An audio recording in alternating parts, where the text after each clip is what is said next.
Do you know your medicine? Weed Maps and SC Laboratories bring you an educational series on the science of clean and safe cannabis.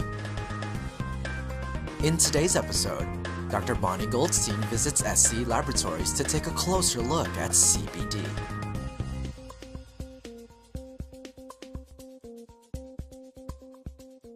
Hey Josh, how you doing?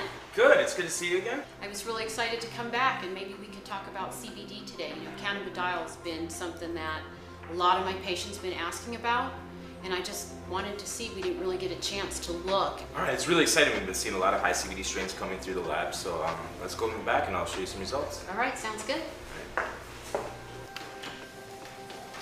Bonnie, I'm really glad you stopped by. We've got some interesting things to show you. We've had a lot of high CBD samples coming through the lab. Oh great, I can't wait to see it. So here's an example of the majority of plants we see equals up to 16.2% total THC and 0.9% total CBD, and that's representative of a good 99% of plants we see coming through the doors. So maybe 0.5% CBD up to 1.5% CBD. So in comparison, take a look at a high CBD strain. This is a Harlequin, a high CBD strain. We have 5.2% total THC and 11.3% total CBD.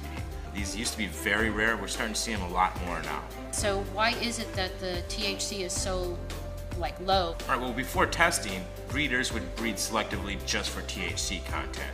We don't usually see 15% THC and 15% CBD. The plant still seems to only be able to make so much resin. Well, and I know from scientific studies that I've looked at that CBD is not psychoactive.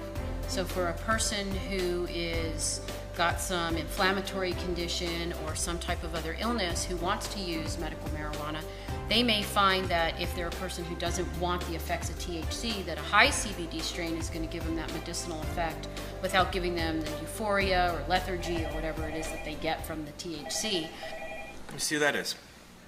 Hello? Oh, she's here. Okay, great. Just so happens, I think we have a guest who might be very relevant to the conversation we're having right now. Let's great. Let's go talk to her. Sarah. Hi. It's great to see you again. You too. Bonnie, this is Sarah Russo from Project CBD. Oh, hi, great to meet you. You as well. So tell me all about Project CBD, Sarah. Well, Project CBD, we're an educational news service, and we focus on the reintroduction of CBD as a news story. Over a year, we've eventually seen that dispensaries have begun carrying it and patients have begun using it. They, really like an option that's more functional. They can carry about their day. So, I've done a lot of reading about CBD, and, you get kind of amazed that something could have so many benefits. And so the things that I've read about is it's, anti-inflammatory, and I've actually seen that with my patients. Anti-anxiety, it has anti-psychotic, and also can balance out if somebody has too much effect from THC, it will balance out the THC effect. Neuroprotection and anti-convulsive, anti-emetic, anti-spasmodic, it stops spasms. I mean, it's amazing that one medicine would be able to do so many things. CBD and THC work synergistically, and they both have anti-tumor properties as well. Yeah, and I believe there's a study coming out shortly where they've been looking at veterans who've been suffering with PTSD using medical cannabis, so that'd be great results to check out. We actually work very closely with an organization called VAM, which is the Veterans Alliance for Medical Marijuana, and they've been working with their patients who are all veterans, and many of whom are suffering from post-traumatic stress disorder. They've been having great results with the high CBD-rich medicine, just in helping to alleviate some of the anxiety some of these vets are feeling. Funny, I was on your website checking out Project CBD, and I saw that there's a survey for patients. Can you tell me about that? So the Society of Cannabis Clinicians has created the first real-world study on the effectiveness of CBD. Because previously with CBD there have been clinical trials or laboratory situations. It was done in a test tube or with mice. And then clinical trials, there's been a couple, but in a controlled setting. And so this is the first real-world study, and it's examining patients in their normal everyday life. And so we work in conjunction with the Society of Cannabis Clinicians, and we promote their survey.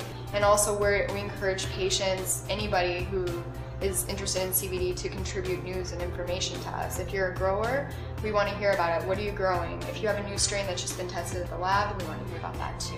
We couldn't be doing the work we were doing without lab tested medicine. The whole CBD topic actually is what makes me really excited to be a part of the testing industry. With testing, a lot of times we kind of fall into the trap of what's the highest THC strain. And with the CBD and some of these other minor cannabinoids, it's great to be able to show patients that it's not just about the highest THC score. There's other reasons to test, and it's an honor to be able to give patients, that accurate information so that they know what they're getting, and it's exciting to be a part of that. I had a patient who is 75 years old and she's cannabis naive. She's never used it before. And I saw her about 6 weeks after she saw me. I thought she was going to be unhappy with her results, and that's why she came back to see me, but she actually came back to tell me that she now was off 3 medications and that she had much more mobility because the inflammation went down. So I think it's just terrific when we have all this information, but we need to get it out there to the patients. I'm really excited about all of this. This is great. Between testing the medicine and educating people on CBD, I feel like just tremendous progress is being made. It really is all about educating people, and they can actually make really good decisions about their own health, about a loved one's health. And really it's about improving the quality of your life. Thank you all for stopping by. Sarah, it was great to see you again. Yeah, you too. Great to meet you, So Sarah. nice to meet you as well. Okay, we'll Thanks be in a lot. touch.